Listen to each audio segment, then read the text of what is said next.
The plea was for phones to be left in silent mode. We jocularly said that anyone who violated this would pay a fine, and that luckily Magistrate Abubakar Saidu Umar Barkeji was there to give legal backing to the penalty. His worship would hardly allow the last words to land. Don't forget that I'm the one to pay the fine because they are my extents and they are my students. I don't have the money. Humor comes to Magistrate Barkeji naturally, but make no mistakes about it. This man is reaping the benefits of being raised in a situation where God was a serious factor of existence, and those who served him did so in all reverence. Stories about Magistrate Barkeji's integrity on the bench at Court 10 in the Abuja Judiciary Division actually rake up an impressive number. He was born in Agege, Lagos, but is actually a native of Barkeji in Tambuwal local government area of Sokoto State. Actually, I started this in my Islamia in Lagos State at Agege local government. When we were child and minor as at then, our parents, especially my mother, she will ask us to go to Islamia. At times we run away, we will not go. At times we give a flimsy excuses that we are not feeling fine. So at the Islamia, it's a normal phenomenon in Islamia. Anybody that knows Islamia, they knows them with flogging, with koboko. They whip you if you are absent for one day, and the Islamic teacher in Islamia, definitely he will meet with your father in the mosque to know your whereabouts. So you don't have option, you must go. No matter what, you must go to that Islamia, and they will ask your father. If your father, due to one reason or the other, did not attend the mosque, your mother too will go to Islamia for the parents, for the female or women parents. They are, this morning, this afternoon, or this afternoon, we didn't see your child. What happened? But I sent him. So we don't have any option rather than to follow the rules of our parents and the guidance of our parents, and we must go to that Islamia. Islamia, the Islamic foundational teaching, has become one of the most important institutions of the faith.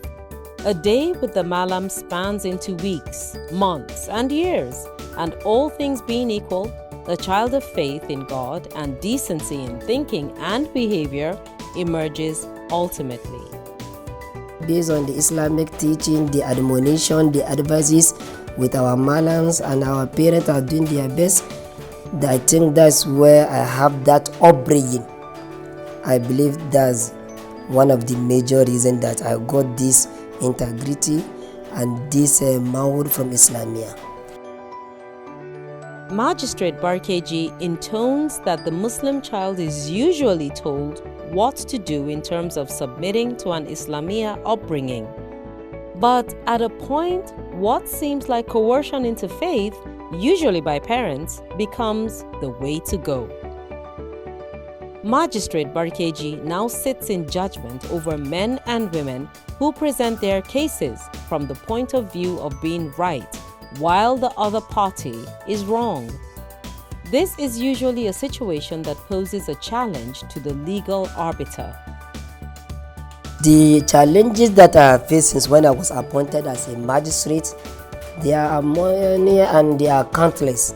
But among others is that one thing I know as a fact, before my appointment, they gave me a Quran to swear with Holy Quran that I will do justice, irrespective of who you are, whether Christian, whether Muslim, whether Hausa, TV, Gbagi, or Fulani, or whoever you are. Justice must be done to all the parties. And by law, it is said that justice is not a one-way traffic. In fact, whenever you are dealing with human beings, in case, then what is justice? If you give judgment or you give judgment to Mr. A, to Mr. B, you are unjust. If you give justice to Mr. B, to Mr. A, you are unjust. So then what is the definition of justice? You are dealing with two human beings. Maybe, for instance, Mr. A has been born with a golden spoon. Mr. B has somebody at the top head. So how do you conclude? You just do what is before you, and the best form of evidence is documentary evidence to support the oral evidence, irrespective of who the person might be.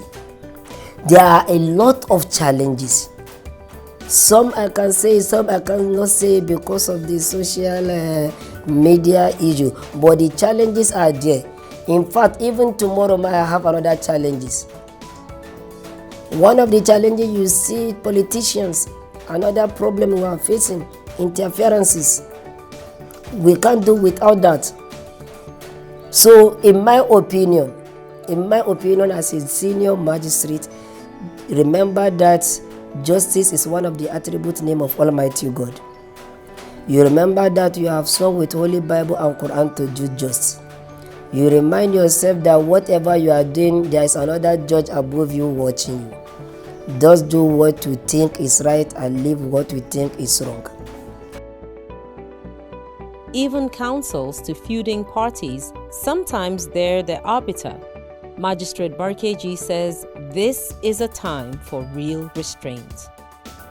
In fact, some of the lawyers, they will want to provoke you as a judge in order for you to commit them to contempt of court. And if you do that, you will see NBA president or NBA chairman start fooling. Why will you do this? Why will you do that as a lawyer? So there are a lot of challenges like that. Somebody like me, Abu Said Barkeji, I have never charged any lawyer for contempt of court. Because I know at the end of the day, some people above will come and solicit for his bail. His worship is unarguably simple. What is the inspiration? We have different individuals, different background, different character, different behavior. Because I'm a magistrate, that does not mean I have to show I'm a big man. I'm nobody. At the end of the day, I will go down to my grave. No matter how long you stay, one day you must go back to where you come from. If I may ask, if permitted, 100 years back, where were you? So 100 years to come, where will you be? So you have to be humble. 100 years back, where were you? That's the question. 100 years to come, where will you be? So you have to be humble. 100 years back, what did you bring to the earth? So 100 years to come, what are you taking? Where will you meet?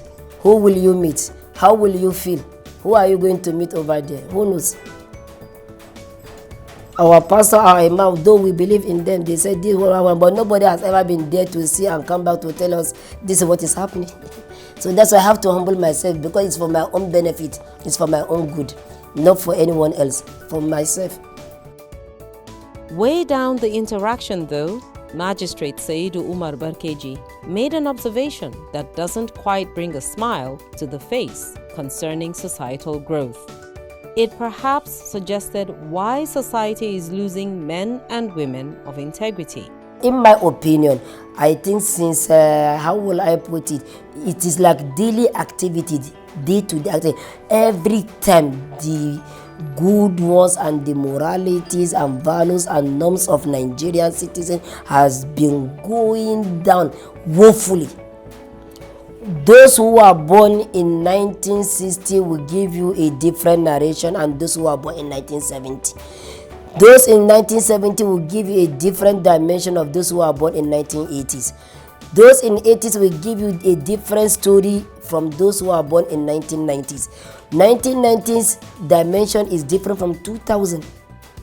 Now, even in fact, in school, where my daughters are going, that they don't beat. Why will you tell me you don't beat? When we were in school, we were like them. Our school is for learning and morality and character.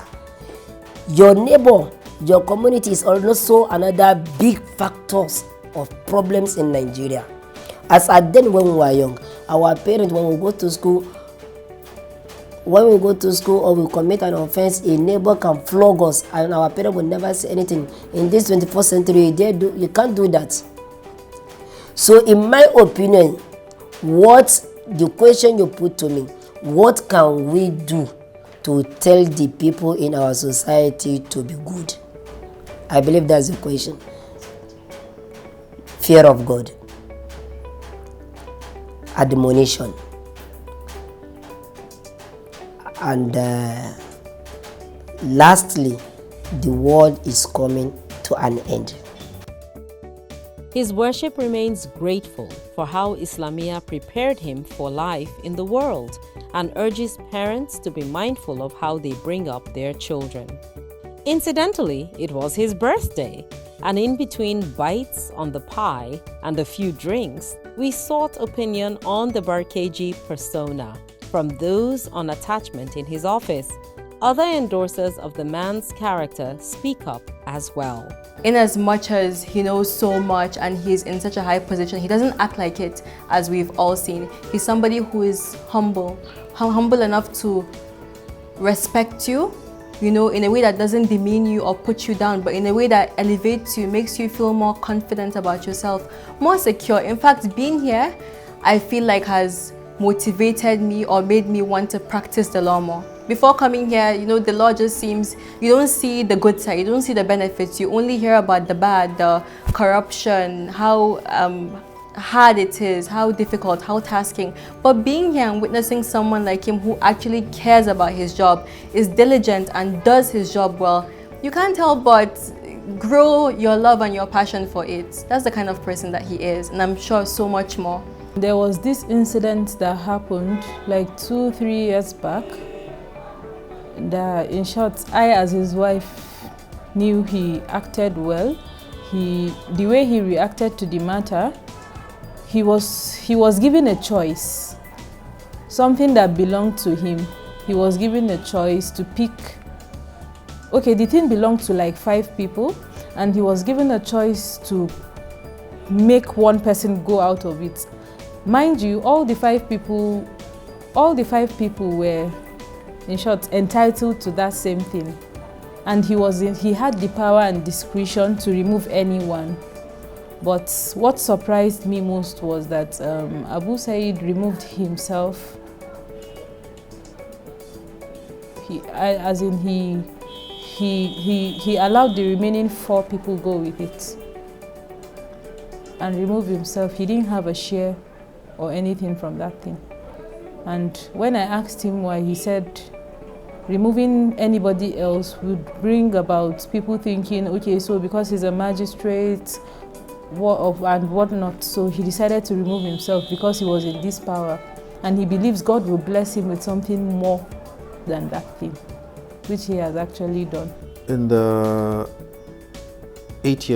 about 8 years of service, I've never heard anybody lay any allegation of incompetence or corruption against his worship, Abu Said.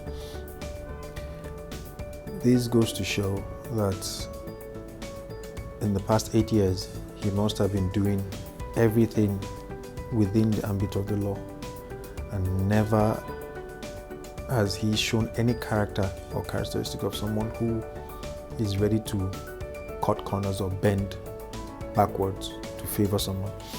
He's a humble human being, a humble person, and he lives within his means. A person who lives within his means is naturally not interested in unnecessary extra income that is not within what he's supposed to earn.